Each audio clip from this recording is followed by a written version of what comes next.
अब अंदाज़ा लगाइए जो लोग बाहर गए हुए हैं, परेशान हैं खाने के लिए पीने के लिए, और अपने आप को आपके बीच में ला रहे हैं, आपसे मदद मांग रहे हैं।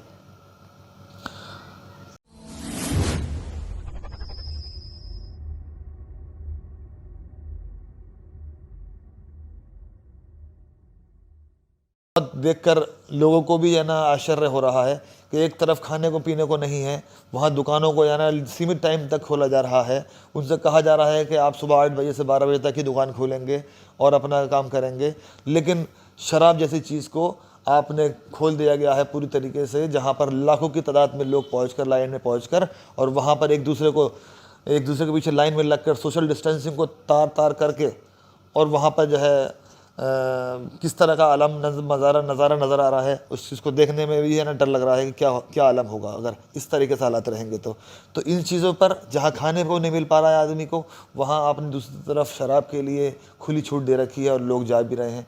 क्या मतलब, मैं सोचता हूँ कि यार जो लोग जिनको खाना नहीं मिल पा रहा है उन्हें खाने के लाले हैं, आपको पीने की पड़ रही है, क्या मतलब क्या मजाक हो रहा है। ठीक है, किसी का जाना बहुत शौक़ हो सकता है, किसी का बहुत बड़ी वो हो सकती है, प्रदेश सरकार को या सरकारों को भी इससे बहुत बड़ी आर्थिक आमदनी हो सकती है, लेकिन हम इसकी आड़ में कितना बड़ी चुनौती हम लोग झेलने जा रहे हैं। विदेशों में देखिए कि वहाँ पर लाइन लगी हुई है, वेटिंग चल रही है कि कब्रिस्तानों के अंदर कब है ना यहाँ पे जाना हमारा नंबर आएगा, हम दफन करेंगे अपने रिश्तेदारों को इनको। और हमारे यहाँ खौफ नाम की चीज़ नहीं है कि क्या होने जा रहा है और इस तरीके से क्या हो जाएगा। यहाँ रमज़ानों में खाने पीने का ठिकाना नहीं है, यहाँ रमज़ानों के अंदर जो है किसी तरीके से है ना सुनवाई नहीं हो पा रही है, यहाँ खाने पीने को हमें मीट नहीं मिल पा रहा है, उधर है ना मीट की बात छोड़िए, वहाँ पर शराबों को के लिए लाइन लग रही है। क्या हो रहा है, किस तरीके से आप लोग चल रहे हैं लेकर, मतलब एक तरफ़ा आप सोच का काम लेकर चल रहे हैं, इस तरीके से नहीं हो पाता है। मुझे शर्म आ रही है कहते हुए कि बहुत से लोग इस तरह की बातें करते हैं कि एक विशेष समुदाय ने जो है ना इस बीमारी को फैलाने का काम किया है।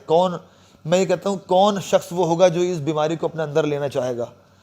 उसके साथ उसके परिवार जुड़ा हुआ होता है, उसके साथ उसके रिश्तेदार जुड़े हुए होते हैं, उसके साथ उसके भरोसे जुड़े हुए होते हैं। ये एक प्राकृतिक आपदा है जो हिंदुस्तान के अंदर बाहर के विदेश से आई है, विदेश से है ना वो हिंदुस्तान को आई है। मैं सवाल करता हूँ क्यों नहीं उस वक़्त सुनवाई की गई जिस वक़्त ये आवाज़ आ रही थी बाहर से मुसलसल कि चाइना के अंदर, अमेरिका के अंदर, जापान के अंदर, रशिया के अंदर, ऐसे बहुत से कंट्रीज़ जहाँ बड़े बड़ी कंट्रीज़ हैं वहाँ पर इतने बड़े बड़े हादसा हो रहे हैं। हमने क्यों वक्त रहते हमने डिसीज़न नहीं लिया जिसकी वजह से हम लोग बेहतर कर सकते थे। हमें फ़ौरन हमें कट कर देनी चाहिए थी लाइन्स, जो जो है ना एयरलाइंस थी कि बाहर से कोई भी हमारा शहर देश के अंदर ना आ सके जिसकी वजह से ये बीमारी फैल सके। आपको उसी वक्त करना चाहिए था। अगर आ भी गए थे तो आपने इस जंग को लड़ने के लिए यही सहारा रह गया था लेने के लिए। आज तकलीफ़ होती है। आज तकलीफ़ यूँ हो रही है कि कुछ लोग अपने जो उनके ज़िंदगी के हिस्से हैं, जो अपने कामों से बाहर गए हुए हैं, जो किसी मकसद से है ना अपने काम बाहर गए हुए हैं और वो रह रहे हैं, लॉकडाउन होने पर वहाँ वो अपने अपने शहरों में रह गए हैं, नहीं यहाँ लौट पा रहे हैं।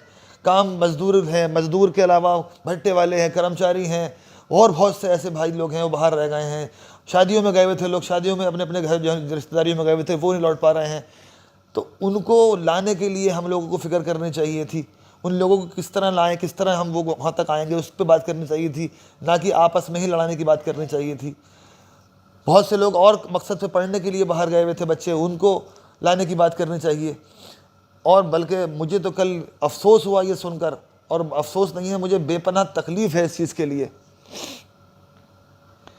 वो लोग जिन्होंने अपने आप को लॉकडाउन के अंदर खुद पुलिस को बुलाकर मदद मांगी थी कि हम लोग बाहर से आए हुए हैं, फंसे हुए हैं, यहाँ पर मस्जिदों में हैं और हमें जो है घर पहुँचा दिया जाए, तो उन लोगों ने कहा कि इस वक्त कोई बाहर नहीं जा सकता, इस वक्त आपको यहीं रहना होगा, लॉकडाउन है, जब ये खुलेगा तब भेजा जाएगा, अभी 21 दिन की बात है, 21 दिन आपको यहीं रहना पड़ेगा। मैं बात कर रहा हूँ आज़मगढ़ की। आज़मगढ़ के अंदर हमारे संभल के कई ऐसे लड़के जो नौजवान लड़के थे, अभी शादी भी नहीं हुई उन लोगों की, वो लोग वहाँ आज़मगढ़ गए हुए थे। वहाँ पे हमारे विधायक जी हैं गुड्डू जामई साहब, उनको भी इसके बारे में हमने बताया कि वहाँ पर हैं, वो उनका ख्याल रखिएगा। उन्होंने मुस्तकिल उनका ख्याल भी रखा। वो मुस्तकिल जो है ना पुलिस के कांटेक्ट में रहे, उन्हें क्वारंटीन कर दिया गया 14-15 दिन के लिए, वो वहाँ रहे, स्कूल में रखा गया उन्हें, वहाँ पे वो मुस्तकिल रहे। उसके बाद वो उसके बाद वो जो है ना लॉकडाउन बढ़ा दिया जाता है, फिर 19 दिन का हो जाता है, वो वहाँ मुस्तकिल बने हुए हैं। आज मालूम मुझे ये हुआ है कि उनको कल पुलिस ने बुलाया, उनके सारे डॉक्यूमेंट्स लिए और उनको मेडिकल चेकअप कराने के लिए लिया गया। तो ये पता चला, हमें ये लगा कि हो सकता है शायद उनको अब वापस भेजने की तैयारी चल रही हो, लेकिन हल्के हल्के रफ्ता मालूम हुआ कि उन्हें ले जाया जा रहा है और कहीं ऐसी जगह ले जा रहा है जिन्हें मालूम नहीं हो रहा है। अदालत के अंदर ले जाया गया, वहाँ पर उनके ऊपर मुकदमे करे गए और मुकदमा करने के बाद उन लोगों को जेल में डाल दिया गया। अब अंदाज़ा लगाइए, जो लोग बाहर गए हुए हैं, परेशान हैं खाने के लिए पीने के लिए, और अपने आप को आपके बीच में ला रहे हैं, आपसे मदद मांग रहे हैं। आपने उनके माँ बाप के बारे में, उनके बारे में बिल्कुल नहीं सोचा। जब सुध लेना हुआ तो आपने उनको मुकदमे कर दिए और जेल में डाल दिया। उन लोगों को जो लोग आपसे बीच में आपके साथ रहकर काम कर रहे हैं, आपसे कह रहे हैं कि हम घर भेज दीजिए, और लॉकडाउन शुरू ही हुआ था उस वक़्त, इन्होंने क्या क्या गुनाह किया था? ऐसा कौन सा गुनाह कर दिया था जिन्होंने आपने इनको जेल में डाला है? ये नीति अच्छी नहीं है। कहीं ना कहीं ये भेदभाव किया जा रहा है, और ये भेदभाव इंसानियत को तोड़ देगा, उन लोगों को तोड़ देगा जो लोग प्रदेश सरकारों पर और सरकारों पर यकीन करते हैं। ठीक है, आप लोग डिसीज़न लेते हैं, और डिसीजंस कभी कभी ऐसे होते हैं जिसको जो है लोग, हर जनता पसंद नहीं करती है, लेकिन उनके ऊपर जुल्म नहीं करना चाहिए।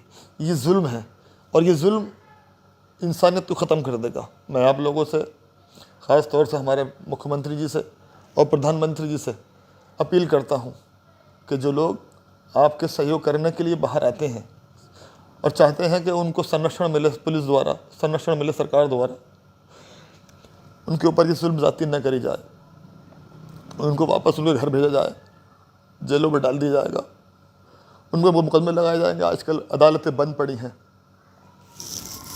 किस तरीके से वो लोग घर लौटेंगे? किस तरीके से वो लोग अपने माँ बाप को समझा पाएंगे? किस तरीके से माँ बाप इस बात को समझ पाएंगे? मैं आप लोगों से हाथ जोड़ कर अपील करता हूँ कि इस चीज़ को आप किसी भी तरीके से जातिवाद पे या धर्मवाद पे न लेके जाएं, इंसानियत पे काम करें। आप प्रदेश के मुख्यमंत्री हैं, आप देश के प्रधानमंत्री हैं, आप सबको दिलों को जीत के रखें, आप सबको विश्वास दिलाएं कि ऐसे हालात के अंदर सरकारें तुम्हारे साथ हैं और हम लोग तुम्हारा साथ देंगे। मुझे मालूम है चुनौतियां बड़ी हैं, लेकिन आपको बड़ा बनकर, अपना बड़ा दिल कर उन लोगों की, जो लोग परेशानी में हैं, उनका साथ देना ही पड़ेगा, ताकि हम लोग सुरक्षित रह सकें और हिंदुस्तानी गर्व से कह सके हम हिंदुस्तान में रहते हैं, सारे जहाँ से अच्छा हिंदुस्तान हमारा, हम बुलबुलें हैं इसकी, ये गुलसिता हमारा।